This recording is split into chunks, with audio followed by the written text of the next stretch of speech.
10। बेटा हमारा first chapter of chemistry is solid state, and in first chapter we will first begin with our study with the difference between crystalline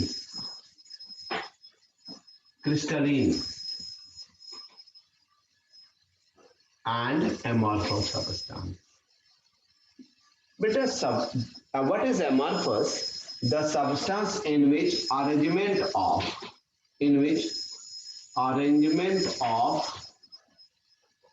molecules in solid state are not fixed. In solid state are not fixed. Solid state are not fixed. But इसमें क्या है बेटा? In crystalline substance, the molecules are arranged in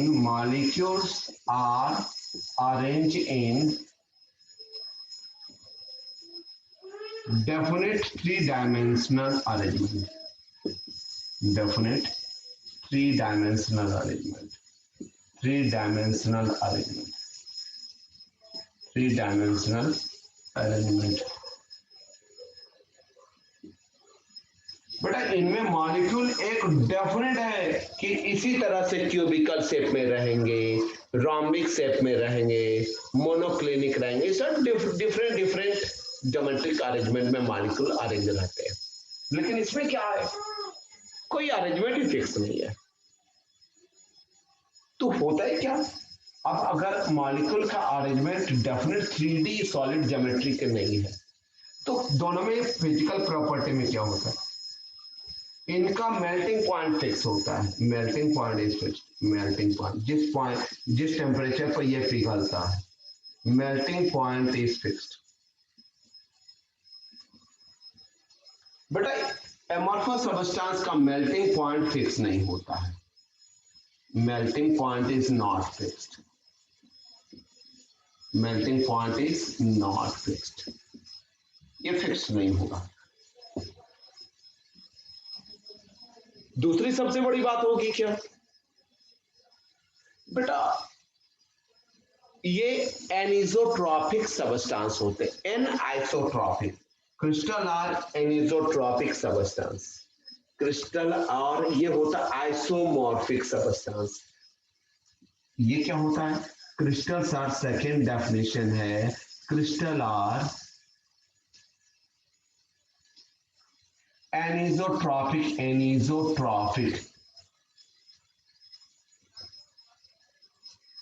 substance. Anisotropic क्या होता है, मतलब इस direction में देखा जाए तो डेंसिटी अलग होगा, इस डायरेक्शन में देखेंगे तो मॉलिक्यूल की डेंसिटी अलग होगी, इस डायरेक्शन में मॉलिक्यूल की प्रॉपर्टी, ऑप्टिकल प्रॉपर्टी बदल जाएगी। लेकिन ये आइसोट्रॉपिक प्रॉपर्टी है, ये एन आइसो यानी कि हर एक डिफरेंट डायरेक्शन में डिफरेंट प्रॉपर्टी होगी। बेटा एक डायरेक्शन से देखेंगे तो देखेंगे अरे इधर से डेंसिटी बहुत ज्यादा दिख रही है, दूसरे डायरेक्शन से देखेंगे तो मॉलिक्यूल की डेंसिटी कम दिखेगी। ये क्रिस्टल का कैरेक्टरिस्टिक्स है। लेकिन जो एमॉर्फस सब्सटेंस है उसमें क्या होगा, किसी भी डायरेक्शन से देखें हमें डेंसिटी सेम दिखेगी, उनकी प्रॉपर्टी सेम दिखेगी। तो इसमें लिखेंगे amorphous substance are isotropic in nature, यानी कि आइसो मतलब बराबर है, किसी भी डायरेक्शन से देखें उनकी प्रॉपर्टी सेम दिखेगी। Amorphous substance are amorphous substance have same property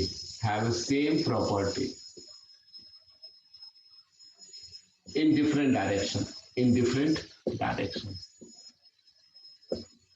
तो डायरेक्शन बदलने पर इनकी प्रॉपर्टी बदलती नहीं है, लेकिन इसकी प्रॉपर्टी बदल जाती है क्रिस्टल की, इसलिए इसको बोलते हैं एन आइसोट्रॉपिक। डिफरेंट है, डिफरेंट डायरेक्शन में डिफरेंट डेंसिटी होगी, डिफरेंट कैरेक्टरिस्टिक्स होगी, इसलिए क्रिस्टल्स को एनाइसोट्रॉपिक कहते हैं। और एमॉर्फस सब्सटेंस का एग्जांपल बेटा, इसके एग्जांपल कौन है, डायमंड, ग्रेफाइट, ये सब सब्सटेंस है। और इसका एग्जांपल क्या है, ग्लास वगैरह। कोई डेफिनेट 3D स्ट्रक्चर नहीं है बेटा। तो This is the difference between crystalline and amorphous substance. Now,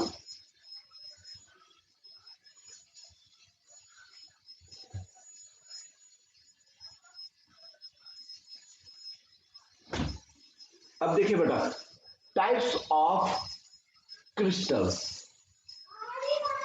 बेटा ये जो क्रिस्टल्स होते हैं कितने टाइप्स होते हैं? Types of crystals, types of crystals. Crystals कितने तरह के होते हैं?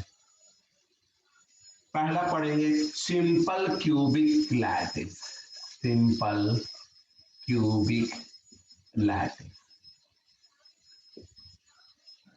दूसरा होगा body centre cubic lattice, body centre cubic lattice. और थर्ड पढ़ेंगे face centre cubic lattice, face centre cubic lattice. बेटा ये क्या होगा? सिंपल क्यूबिक लैटिस में क्या होगा बेटा? जैसे कोई क्यूब्स है, क्यूब क्या होता है? लेंथ, ब्रेड्थ और हाइट ज्योमेट्रिक फिगर में इक्वल, ऐसा क्यूब है। और क्यूब के जितने भी कॉर्नर्स है सब जगह एटम्स है, जितने भी कॉर्नर्स है सब जगह एटम्स है। इसको बोलते हैं सिंपल क्यूबिक लैटिस। यानी कि on each corner, simple cubic lattice structure क्या होता है? ऑन ईच कॉर्नर्स, केवल कॉर्नर्स पर, on each corners atoms are present.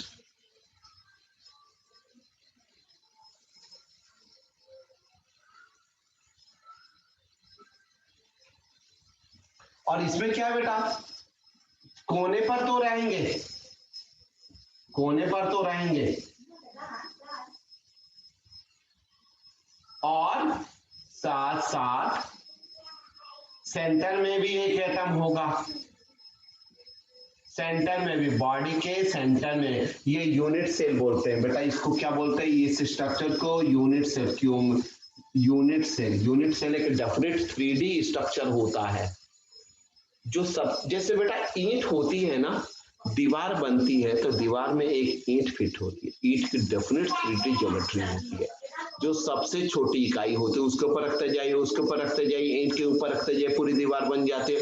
जो सबसे छोटा three dimensional solid geometrical arrangement होता है किसी भी मॉलिक्यूल में, तो आप देखेंगे कि एक सबसे छोटी इकाई बनती है जो डेफिनेट छोटी यूनिट्स बनती है, जो डेफिनेट 3D स्ट्रक्चर में एटम के मिलने पर बनती है, उससे छोटा और नहीं तोड़ सकते। ये सबसे छोटा 3D स्ट्रक्चर बनता है जिसको यूनिट सेल कहते हैं। यूनिट सेल क्या है? This is the smallest 3 dimensional solid geometrical arrangement of molecules. Unit cell क्या होता है बेटा? इसका डेफिनेशन भी आता है, आपको याद रहना चाहिए। यूनिट सेल क्या होता है? यूनिट सेल होता है क्रिस्टल स्ट्रक्चर को तोड़ते जाइए, तोड़ते जाइए, हैमर से तोड़ते जाइए, जो सबसे छोटा डेफिनेट 3D स्ट्रक्चर मिला उसको बोलते हैं यूनिट सेल, जिसमें डेफिनेट 3 डायमेंशनल में मॉलिक्यूल अरेंज होते हैं। तो एक इसमें सेंटर में भी होता है मॉलिक्यूल्स। अब बाकी कॉर्नर्स कितने हैं भाई? 8 कॉर्नर्स पर 8 एटम। तो यूनिट सेल क्या होता है? Definite 3 dimensional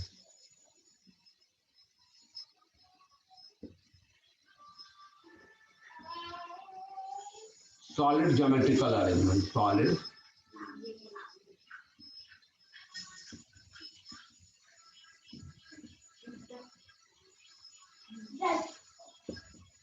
molecules to form a unit cell.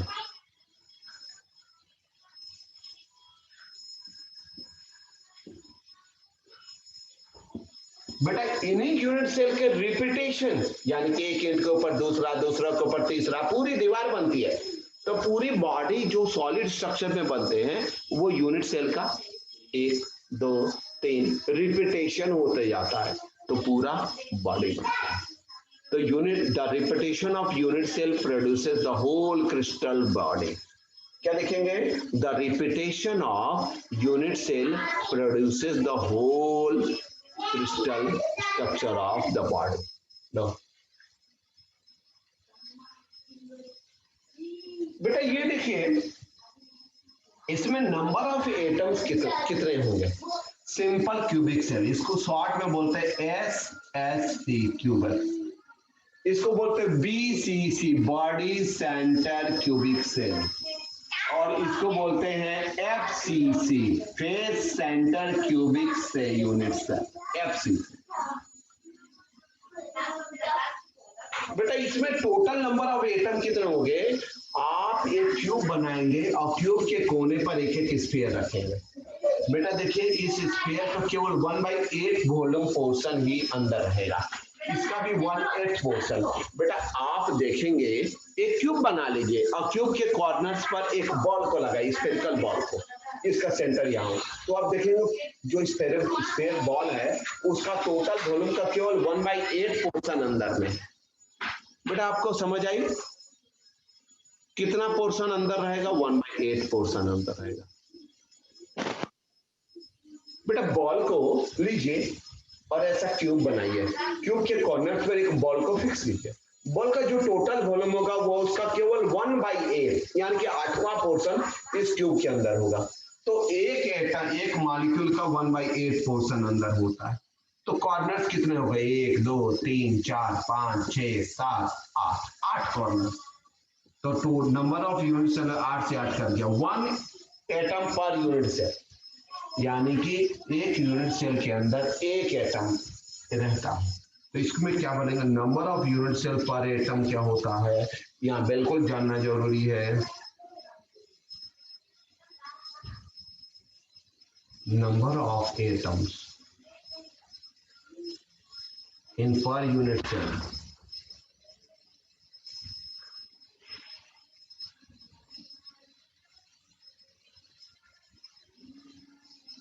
Is 1।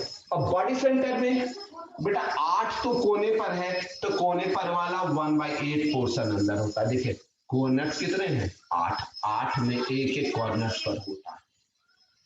Corners वाला कितना पार्ट अंदर रहेगा? 1/8। कॉर्नर्स कितने? 8, तो 1/8 इंटू 8 यानी कि 1 एटम पर यूनिट से, और साथ में इस क्यूब के सेंटर में, तो ये तो पूरा पार्ट अंदर है, जो सेंटर में रहेगा तो पूरा पार्ट अंदर है। तो नंबर ऑफ यूनिट सेल हो गया per unit, number of atom in per unit cell.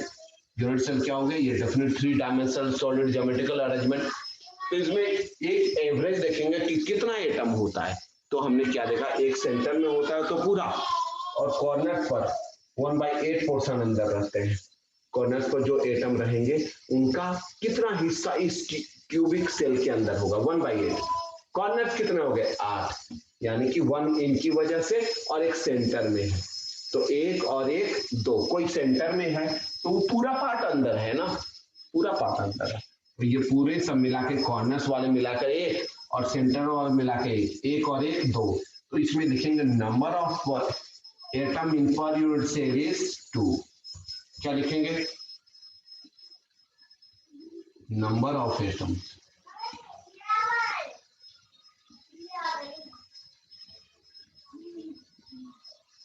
In per unit cell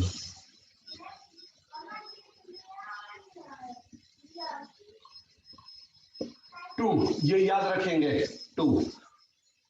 अब देखिए फेस सेंटर, फेस सेंटर का स्ट्रक्चर ऐसा होता है, NaCl का स्ट्रक्चर, NaCl का स्ट्रक्चर होता है, फेस पर सेंटर रहेगा। तो बेटा आप ये क्यूब बनाइए, कोने पर तो रहेगा ही, कोने पर के साथ साथ फेस पर भी रहेगा, कोने के साथ साथ, कोने के साथ साथ फेस पर भी। तो जो फेस पर रहेगा उसका आधा हिस्सा, बेटा ये क्यूब बनाइए और एक स्फीयर को, एक बॉल को उस क्यूब के सरफेस पर टिकाइए, और क्यूब जो स्फीयर का सेंटर होगा वो क्यूब के सरफेस के सेंटर से लाई करेगा। तो आप देखेंगे उस स्फीयर का आधा हिस्सा क्यूब के अंदर होगा, आधा हिस्सा बाहर। यानी कि कोई भी एटम अगर फेस सेंटर होता है तो उसका एटम का कितना हिस्सा अंदर रहेगा? क्यूब के 50%, 50%, यानी कि टोटल फेस कितने हो गए? यानी कि हर एक फेस पर एक एक एटम होगा। 6 फेस हो गए, तो एक फेस पर जो एटम होता है उसका आधा हिस्सा यूनिट सेल के अंदर होता है, आधा हिस्सा बाहर होता है। अब देखिए ऐसे क्यूब बना दिए, इस क्यूब के ऊपर एक एटम को यहाँ सरफेस पर फिक्स कीजिए, उसका सेंटर इस एटम के सरफेस पर होना चाहिए। तो देखेंगे आधा हिस्सा अंदर है, आधा हिस्सा बाहर है, तो आधा हिस्सा एटम यूनिट सेल के अंदर है। टोटल फेसेस कितने हो जाते हैं भाई क्यूब में? क्यूब में एक सामने वाला एक पीछे, 1 2 3 4 और एक इधर और एक इधर, 4 5 6 सरफेस हो जाते हैं। तो टोटल तो ये हो गए, और कॉर्नर पर कितने एटम है? 8। तो यानी कि 1 + 3 यानी कि 4 atoms per unit cell, 4 atoms per unit cell per unit cell. तो कहने का मतलब क्या समझे, 4 एटम्स पर यूनिट सेल होते हैं, यानी कि एक डेफिनेट जगह के अंदर 4 एटम रहते हैं, एक डेफिनेट जगह के अंदर 2 एटम होते हैं, और एक डेफिनेट जगह के अंदर यूनिट सेल के अंदर, यूनिट सेल क्या होता है? डेफिनेट 3 डायमेंशनल सॉलिड अरेंजमेंट होता है मॉलिक्यूल का, जब मॉलिक्यूल सॉलिड स्टेट में रहते हैं। तो सॉलिड के simple cubic lattice unit cell में केवल एक एटम पर यूनिट सेल होता है। बॉडी सेंटर क्यूबिक लैटिस में 2 एटम पर यूनिट सेल होते हैं, और फेस सेंटर क्यूबिक लैटिस में 4 एटम पर यूनिट सेल होते हैं। तो सबसे ज्यादा डेंसिटी एफसीसी क्रिस्टल की होती है, क्योंकि पर यूनिट वॉल्यूम में सबसे ज्यादा नंबर ऑफ एटम होते हैं। एफसीसी की डेंसिटी क्या होती है? सबसे ज्यादा होते हैं, उससे कम बीसीसी, क्योंकि 2 एटम पर यूनिट सेल होता है, और इसमें तो एक ही होता है, तो इसकी डेंसिटी क्या हो गई? मिनिमम हो गई। तो अगर आपको ये बात आएगी कि डेंसिटी किस क्रिस्टल यूनिट सेल का ज्यादा होता है, एफसीसी का, बीसीसी का, या सिंपल क्यूबिक लैटिस, तो आपका आंसर होगा एफसीसी का। क्यों? डेंसिटी क्यों ज्यादा है? क्योंकि डेफिनेट वॉल्यूम के अंदर सबसे ज्यादा नंबर ऑफ एटम, इसमें 4 है, इसमें 2 है, इसमें केवल 1 है, तो सबसे ज्यादा डेंसिटी एफसीसी क्रिस्टल की होती है, उससे कम बॉडी सेंटर की होती है, और सबसे कम face centre cubic lattice cell की होती है ना। बेटा सी हम किस टॉपिक की बात कर रहे हैं? पैकिंग एफिशिएंसी ऑफ क्रिस्टल की बात कर रहे हैं। तो कोई भी क्रिस्टल होता है तो उसका वॉल्यूम एक क्यूब है बेटा, A यूनिट सेल का वॉल्यूम हो गया, नीचे में लिखते हैं। उसके अंदर एटम का वॉल्यूम कितना है? अगर हम सिंपल क्यूबिक सेल की बात कर रहे हैं, एफसीसी की बात कर रहे हैं, सिंपल क्यूबिक सेल की बात कर रहे हैं, तो यहाँ एटम सारे कॉर्नर्स पर एटम होंगे। इन टोटल एटम्स का वॉल्यूम जो यूनिट सेल के अंदर होगा कितना होगा? एक एटम सिंपल यूनिट सेल की कैरेक्टरिस्टिक, एक एटम इस कॉर्नर पर, दूसरा इस कॉर्नर पर, दोनों के एज ऊपर वाले सरफेस मीट करेंगे, यानी कि R+R किसके बराबर होगा? A के बराबर होगा। Total atom per unit cell हमने पढ़ा 1 होता। एक एटम का वॉल्यूम क्या होगा? एक एटम का वॉल्यूम क्या होगा? 4/3 पाई रेडियस का क्यूब। यहाँ क्या रिलेशन आया? 2R बराबर A, 2R बराबर A, तो R बराबर क्या हो गया? जल्दी बताइए। A/2 सिंपल क्यूबिक सेल में जो एज पर जो 2 एटम कॉर्नर्स पर होंगे उनके बाउंड्री एक दूसरे को टच करेंगे, यानी कि इसका रेडियस और इसका रेडियस बराबर यूनिट सेल का एज लेंगे, 2R बराबर A, तो R बराबर क्या होगा? A/2, तो यानी कि 4 इसके जगह लिख सकते हैं हम 4/3, पाई की वैल्यू 3.14 इनटू, बेटा R क्यूब के जगह A/2 का क्यूब A³/8 हो जाएगा, और नीचे में क्या है बेटा? नीचे में क्या है? नीचे में क्या है? जल्दी बोलिए। A³ है, A³ से A³ कटा। अब इस पूरे की वैल्यू कैलकुलेट कर दिया, कितना एफिशिएंसी है, कितना परसेंटेज, अगर इसको 100 से मल्टीप्लाई करेंगे, यानी कि कहने का मतलब कितना हिस्सा एटम्स ने ऑक्युपाई किया हुआ है और कितना हिस्सा उस यूनिट सेल का खाली है। तो बेटा ये जब आप कैलकुलेट करेंगे, बेटा देखिए ये जब आप कैलकुलेट करेंगे तो ये 52.4% आएगा। ये जो वैल्यू है, ये जो आएगा वैल्यू कितना आएगा, इसको कैलकुलेट करिए, इस सब की वैल्यू कैलकुलेट करिए इनटू 100, तो 52 पैकिंग एफिशिएंसी हो जाएगा 52.4%, यानी कि टोटल यूनिट सेल में 47.6% हिस्सा खाली रहेगा। और कितना हिस्सा एटम ऑक्युपाई करेगा, 52.4%। and what is this is known as the packing efficiency of crystal, packing efficiency of simple cubic cell. See here, first we will see what is the total volume of unit cell, a cube।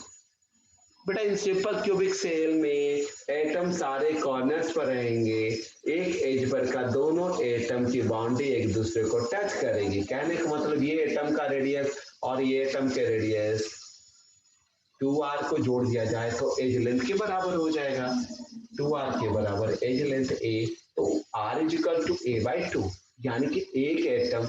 अब हमने just पढ़ा कि in simple cubic cell how many atoms corners are there, 8 atoms will be present only in the corners, and you know 1/8 portion will be inside, 8 into 1/8, that is only one atom inside the per unit cell, only one atom is present in one unit cell of the crystal।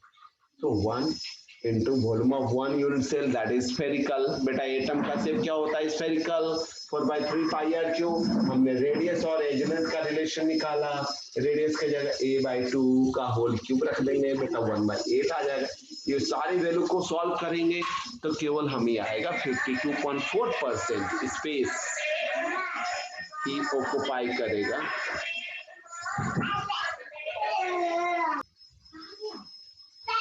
तो what is the packing efficiency, बेटा इसकी packing efficiency होगी 52.4%।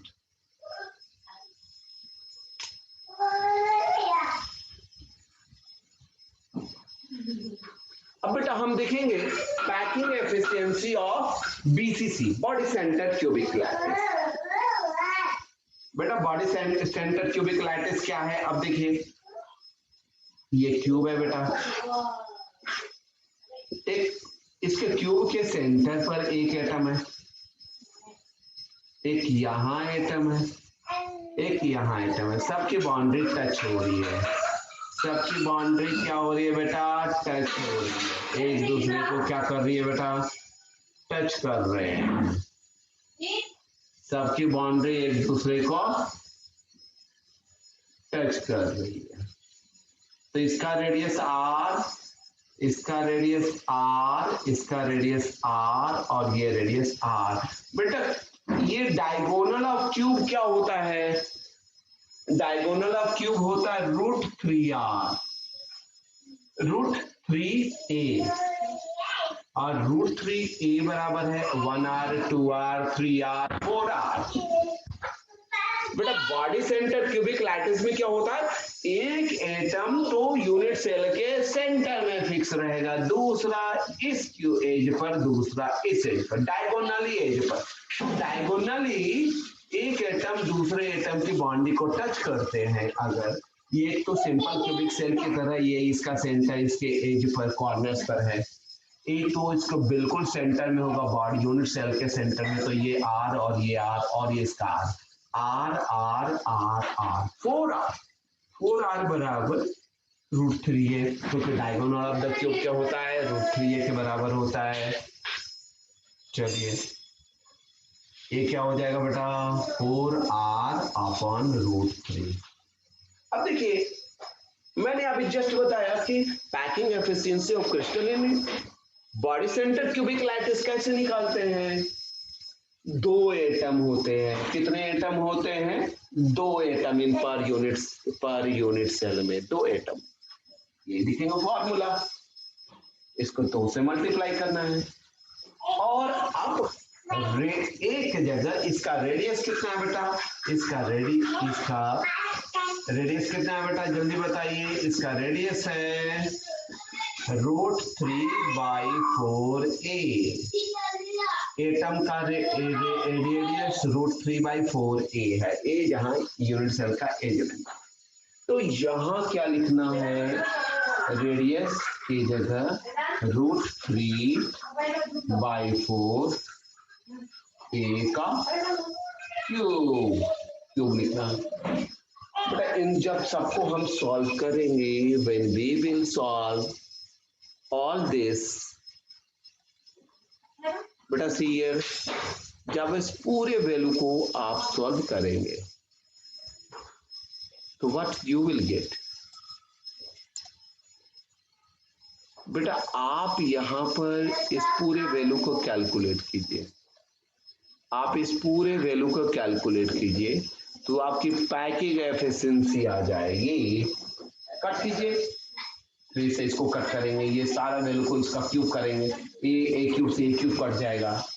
इसकी आपकी packing efficiency 68% होगी। बेटा packing efficiency कितनी हो जाएगी, 68%। यानी कि 68% यूनिट सेल का जगह एटम ऑक्यूपाई कर रहा है। 68%. You have to just learn this one. You have to do practice for such type of geometrical figures. बेटा कितना पार्ट एटम ऑक्यूपाई कर रहा है, 68%. How much part? 68%.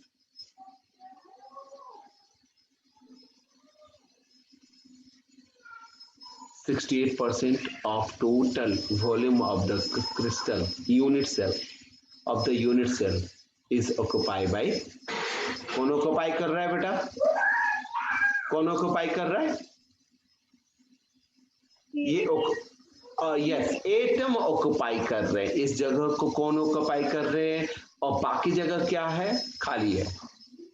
बाकी जगह क्या है, खाली है। अब हम लोग एफसीसी की बात करेंगे। किसकी बात करेंगे, एफसीसी की बात करेंगे, एफसीसी की बात करेंगे। नाउ फिर सेंटर में क्या होता है बेटा, अब देखिए बीसीसी की बात कर ले, बॉडी सेंटर क्यूबिक सेल की बात किए थे। अब हम लोग बात करेंगे FCC, face centre cubic lattice. Face centre cubic lattice, face centre क्या है भाई, ये है बेटा। एक सामने से फेस को देखिए, यूनिट सेल के पूरे वॉल्यूम को देखने की जरूरत नहीं है। एक फेस में सेंटर्ड है, एक एटम यहां सेंटर है, एक एटम यहां है। तो बोलिए बेटा, अब ये तो बहुत सिंपल है ना, फेस का डायगोनल कितना होता है, √2a होता है, आपने पढ़ा हुआ। ए पाइथागोरस थ्योरम लगाइए, a square √a² plus a² क्या होगा, 2a² का रूट क्या होगा, √2a होता है डायगोनल। अब √2a में कितने रेडियस, 1 2 3 4 रेडियस, √2a = 4 रेडियस। तो बेटा रेडियस क्या लिखेंगे, √2 से कट करेंगे तो 2√2 आएगा। क्या आएगा, 2√2। √2a r = √2a/4 को क्या लिखेंगे, 2 × √2 × √2, √2 × √2 2 2 या 4 लिख सकते हैं। अच्छा, एक √2 से ये कटा, रेडियस आ गया a/2√2। अब देखिए पैकिंग एफिशिएंसी, बेटा अभी हम लोगों ने पढ़ा, बेटा ये तो 3D होता है ना, स्ट्रक्चर ऐसा होता है एफसीसी का, कॉर्नर्स पर तो होते ही हैं, साथ में फेस पर भी सेंटर होते हैं। तो केवल इस फेस को हम देख रहे हैं, इस फेस को देख रहे हैं, इस फेस को। नाउ बेटा कितने एटम होते हैं, अभी हम लोगों ने पढ़ा 4 एटम होते हैं। कितने एटम होते हैं इन एफसीसी में, 4 एटम पर यूनिट सेल। तो बेटा एक एटम का रेडियस कितना है, a/2√2, a/2√2 का क्यूब करेंगे। बेटा फिर इसे सॉल्व करेंगे, कितने एटम है, 4। तो ये आपकी पैकिंग एफिशिएंसी आएगा 74%। 74%, यानी कि in case of FCC total बेटा यूनिट सेल का जो जगह है उसमें 74% जगह 74% space is occupied by the atom and rest space is vacant. So we can say that density of the face center cubic cell is maximum. Beta, in next class we will discuss about their density and the relation with the various defects.